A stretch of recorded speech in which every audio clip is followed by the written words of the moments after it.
Γεια σας, είμαι η Χαρά, είμαι γεωπόνος και σας καλωσορίζω στο κανάλι μου.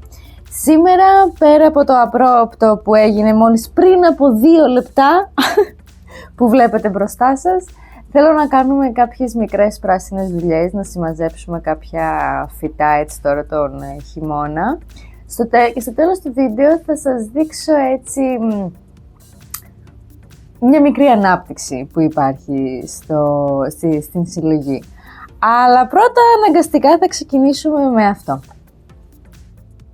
Για αρχή υπάρχει πιθανότητα να ακούτε θόρυβο από έξω γιατί κάνουν έργα κάτω ακριβώς από το σπίτι μας, οπότε θα το προσπεράσουμε αυτό. Και τώρα να έρθουμε στο θέμα μας. Τι έγινε μόλις πριν από 2 δευτερόλεπτα. Το φυτό το έβλεπα ότι γέρνει και θα μου πείτε τώρα γιατί το άφησες, γιατί σας είχα πει ότι δεν ήθελα να του βάλω μόσπολ. Δεν ήθελα στήλο και είχα κανονίσει, έχω ήδη πάρει το κασπό στο οποίο θα έκανα μεταφύτευση, αλλά τώρα έχει αρκετό κρύο για να κάνω μεταφύτευση, αλλά εννοείται ότι το φυτό έσπασε και το έκοψα τελείως, οπότε για να μην πάνε χαμένα αυτά θα κόψουμε κάθε φύλλο.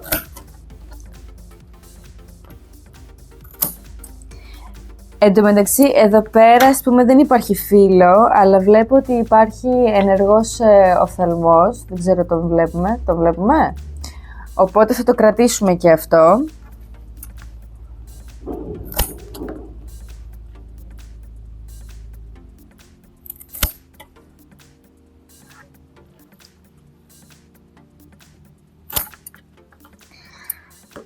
Και εδώ πέρα είναι η κορυφή. Και για να δείτε λίγο πώς έχει μείνει το φυτό. Το φυτό είναι έτσι. Τώρα, για να μην παρεξηγηθώ, εγώ έτσι κι αλλιώς θα το έκοβα όταν θα έκανα τη μεταφύτευση. Και κάπου εδώ θα το έκοβα, να πω την αλήθεια, οπότε έκατσε καλά σχετικά αυτό. Διότι έτσι όπως θέλω να το βάλω έτσι ξαπλωτό στο καινούργιο του κασπό αργότερα, θα το έκοβα έτσι ώστε να μπορέσει να πάρει, τη φορά που θέλω. Οπότε έτσι κι αλλιώς θα φεύγανε πρακτικά αυτά. Απλά εντάξει, όπως και να έχει, είναι λίγο δυσάρεστο να βλέπεις ξαφνικά να σπάει έτσι ένα μεγάλο φυτό και να μην το έχεις κόψει εσύ. Πάντως, λίγο αργότερα που θα ανοίξει λίγο ο καιρός, θα ζεστάνει λίγο, θα κάνουμε την μεταφύτευση. Θα το βάλουμε στο πον, ξαπλωτό, στο καινούργιο του κασπό. Και αυτά λογικά θα τα βάλω πρώτα σε λίγο νερό, λίγο να φουσκώσουν οι ρίζες και μετά θα τα μεταφέρω κανονικά σε γλαστράκια, ίσως τα κάνω δώρα ή δεν ξέρω, ίσως να βάλω και κανένα 2 από αυτά πάλι μέσα στο καινούργιο κασπό. Μήπως να έχουμε έτσι ένα λίγο πιο φουντωτό φυτό. Λοιπόν, δεν μπορώ να καταλάβω τι ακριβώς θέλει αυτό το φυτό. Το υποαίσθηση είναι, με έχει ταλαιπωρήσει και από ό,τι φαίνεται και εγώ το έχω ταλαιπωρήσει. Αυτά εδώ είναι όλα σάπια.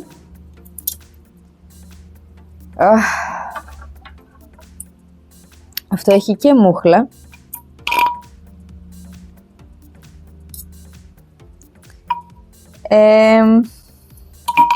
Πιστεύω πραγματικά ότι όταν έρθει η άνοιξη το φυτό θα ξαναβγεί και θα είναι φουντωτό και ωραίο. Αλλά πάμε. Υπάρχει πιθανότητα να κάνω και λάθος.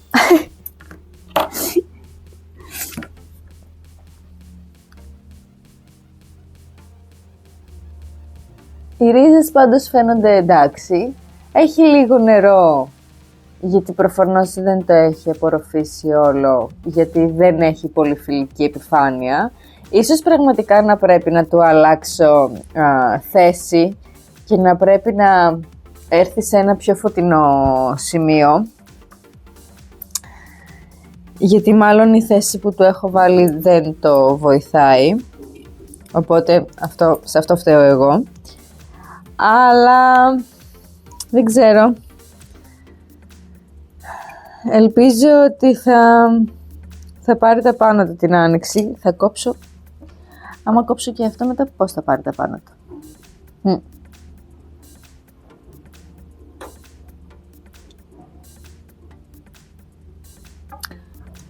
Εν τω μεταξύ σας έχω ξαναπεί ότι αυτό το φυτό είναι δώρο και θα στεναχωρηθώ αν όντως το χάσουμε τελείως. Εντάξει, είναι σαν να ακούω την φίλη μου να μου λέει του τύπου «Έλα εντάξει, δεν πειράζει, ξέρω ότι προσπάθησες να το κρατήσεις». Αλλά εντάξει, δεν θα ήθελα να το χάσουμε.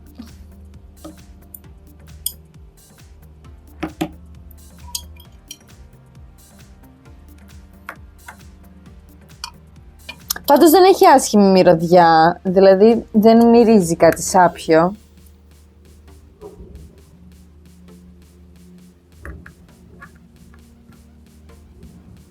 Όχι, δεν μυρίζει κάτι σάπιο.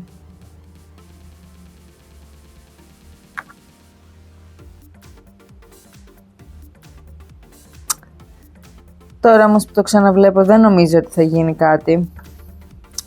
Θα το αφήσουμε αυτό το μικρούλι και ας είναι έτσι πεσμένο, έστω λίγο πράσινο. Θα του αλλάξω θέση, θα το βάλω κοντά στο παράθυρο. Γιατί μάλλον φταίει πολύ η θέση που είναι πάνω στο ράφι. Θα το βάλουμε λοιπόν κοντά στο παράθυρο και θα δούμε πώς θα πάει. Ας ελπίσουμε ότι θα είναι εντάξει.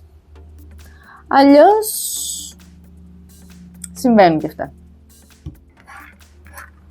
Λοιπόν, το άλλο που θέλω να κάνουμε σήμερα, εγώ γενικά όταν κυτρινίζουν φύλλα από τα φυτά, τα βγάζω.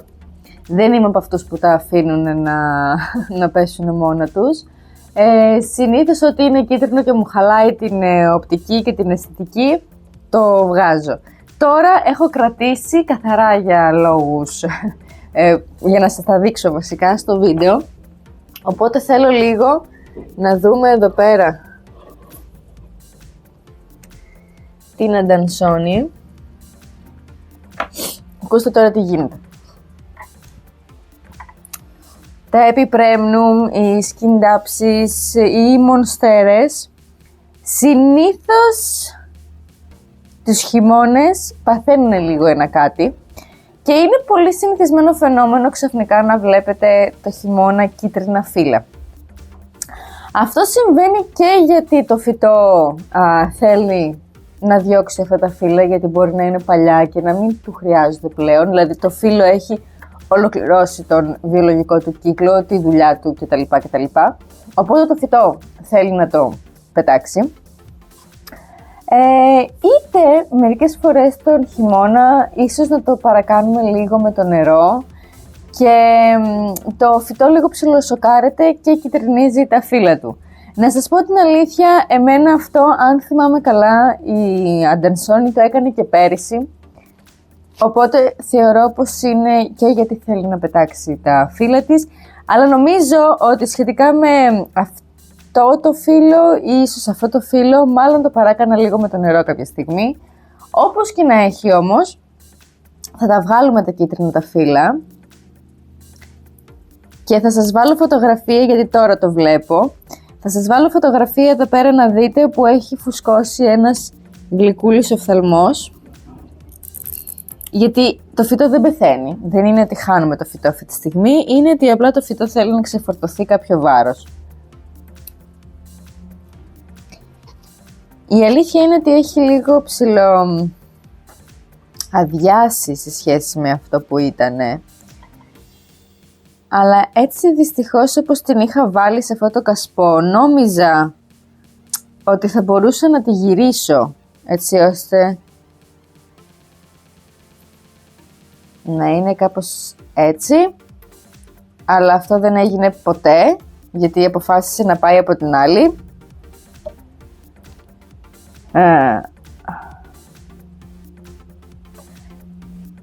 Θα την αφήσουμε έτσι να σκαρφαλώνει στην άκρη της βιβλιοθήκης του επίπλου και την άνοιξη αν είναι θα τις κάνουμε μια μικρή μεταφύτευση έτσι ώστε να τις αλλάξουμε λίγο φορά επάνω στο κασπό, ίσως να τις αλλάξουμε και κασπό, για να μπορέσω να τη βάλω πάλι να ξαπλώσει κάπως, έτσι ώστε να μεγαλώσουν τα φύλλα της, να πιάσουν και νερό αυτές εδώ πέρα οι ρίζες που είναι πρισμένες όλες, έτσι ώστε μήπως μπορέσει και μεγαλώσει λίγο περισσότερο και λίγο καλύτερα. Αλλά ναι, ήθελα να σας δείξω τα κίτρινα φύλλα. Θέλω επίσης να σας δείξω λίγο τη Milky Way. Θυμάστε που είχαμε πει ότι δεν θα πάει καλά αυτό. Όντως δεν πήγε καλά αυτό. Έβγαλα τα υπόλοιπα φυτά που είχε, αλλά όταν έβγαλα αυτό το φυτούλι συνειδητοποίησα ότι έχει βγάλει καινούργιες ρίζες. Μικρές, αλλά καινούργιες. Και σκέφτηκα μήπως να το αφήσω και μήπως αυτό το συγκεκριμένο να μείνει, θα μείνει ζωντανό για περισσότερο. Τώρα βλέπω εδώ πέρα, θα σας βάλω φωτογραφία, ότι βγάζει και καινούριο πολύ μικρό φυλαράκι. Οπότε θα το κρατήσουμε αυτό και λογικά θα πάρω και μία ακόμα και θα τα βάλω μαζί, έτσι ώστε να έχω ένα πιο φούντωτο φυτό. Και εννοείται φυσικά ότι από όλα τα φυτούλια τα οποία υπήρχαν εδώ πέρα μέσα θα ζήσει αυτό το οποίο είχε το λιγότερο variegation. Εννοείται. Πάντοτε αυτό συμβαίνει. Αλλά τουλάχιστον αυτό θα μείνει εδώ. Φυσικά το κασπό είναι πλέον πάρα πολύ μεγάλο για το συγκεκριμένο. Δεν θέλω όμως να το ταλαιπωρήσω περισσότερο, οπότε θα μείνει εδώ πέρα. Και κάποια στιγμή τους επόμενους μήνες θα ξαναπάω στο φυτόριο και θα ξαναγοράσω μία Milky Way, έτσι ώστε να μπορέσω να το έχω αυτό το φυτό, γιατί αν θυμάστε σας είχα πει ότι είναι ένα φυτό που θέλω όντως να έχω στην συλλογή, διότι μου αρέσει πάρα πολύ και ήταν δικό μου λάθος που το χάσαμε, γιατί βασικά δεν ήξερα ότι θα αντικρίσω ένα σφουγγάρι μέσα στις ρίζες, οπότε το ταλαιπώρησα πάρα πολύ, αλλά τώρα θα ξέρω, όταν θα πάω να κάνω την επόμενη μεταφύτευση με το καινούργιο φυτό που θα πάρουμε, θα ξέρω πώς να το διαχειριστώ σίγουρα πολύ καλύτερα. Τώρα, θέλω λίγο να σας δείξω την πρώτη ανάπτυξη έτσι, της χρονιάς. Για αρχή η οξαλίδα εδώ πέρα έχει βγάλει λουλουδάκια και είναι πολύ όμορφα να τα βλέπεις. Σας το έχω ξαναπεί γιατί βγάζει ανά καιρούς, αλλά τώρα είναι η πρώτη έτσι, βασική ανάπτυξη του χειμώνα και αυτής της χρονιάς. Και ήθελα πάρα πολύ να το δείτε κι εσείς, γιατί είναι έτσι ένα πάρα πολύ όμορφο θέαμα. Και επίσης εδώ θέλω να σας δείξω το καινούριο φύλλο που βγάζει η στρελίτσια. Σας έχω ξαναπεί ότι η στρελίτσια δεν φαίνεται και πάρα πολύ στα καλά της. Βλέπουμε ότι τα φύλλα είναι έτσι λίγο πεσμένα, γυρτά κτλ. Φαίνεται σαν να της λείπει υγρασία. Δυστυχώς δεν μπορώ να κάνω κάτι για αυτό. Παρ' όλα αυτά όμως το φυτό συνεχίζει δυναμικά και ήδη ακόμα χωρίς καν να έχει μπει ζέστη ξεκινάει και πετάει καινούριο φύλλο. Και είμαι πάρα πολύ ενθουσιασμένη, παρόλο που δεν τα κάνω όλα τέλεια και δεν βοηθάω αυτό το φυτό πάρα πολύ, συνεχίζει και μου δίνει ανάπτυξη και είμαι πολύ χαρούμενη γι' αυτό. Αυτά λοιπόν για σήμερα. Ήθελα έτσι λίγο να δείτε κάποια σημεία στην συλλογή και πέρα από το απρόοπτο που είχαμε σήμερα. Γιατί ναι μεν τα φυτά είναι αρκετά, τουλάχιστον για το δικό μου χώρο, αλλά μερικές φορές έτσι πρέπει να βλέπουμε τα πολύ μικρά σημεία που συμβαίνουν για να μας δίνουν λίγο θάρρος να συνεχίσουμε όλο αυτό γενικά. Οπότε αυτά από μένα σήμερα, ελπίζω να σας κράτησα καλή παρέα. Να σας θυμίσω να κάνετε follow, like και subscribe για περισσότερο περιεχόμενο, να με ακολουθήσετε και στο Instagram για να μπορείτε να βλέπετε πώς αναπτύσσεται και πώς μεγαλώνει η συλλογή. Είμαι η Χαρά και θα σας δω στο επόμενο βίντεο. Γεια σας!